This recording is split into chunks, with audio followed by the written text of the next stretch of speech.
dua akses jalan menuju Kecamatan Ulu Ogan rusak parah akibat longsor. Kerusakan tersebut sudah terjadi lebih dari 1 bulan, sehingga membuat warga swadaya memperbaiki jalan dengan menggunakan kayu. Bisa ini.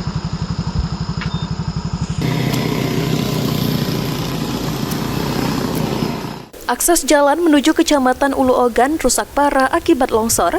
Akibat jalan rusak tersebut, warga di 7 desa yang mayoritas petani mengaku kesulitan untuk mengangkut hasil bumi.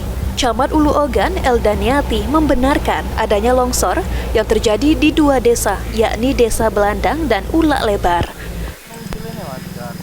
Pihaknya sudah berkoordinasi dengan BPBD Kabupaten Oku secara bersama-sama melakukan pemetaan titik longsor untuk didata.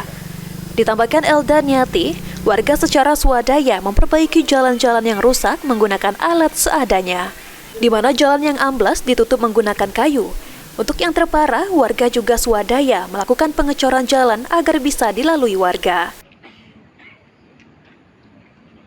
Ada longsor ya di Ulu Ogan? Ya, ada 2 titik, satu di Belandang itu terjadi di bulan Maret kemarin, tanggal 24 Maret. Itu abrasi. Untuk sekarang jalan sudah di swadaya untuk masyarakat itu pakai kayu. Nah, untuk satu lagi di Ulak Lebar itu terjadi di April kemarin tanggal 24. Itu tanah turun jalan jadi tidak bisa dilewati untuk sekarang.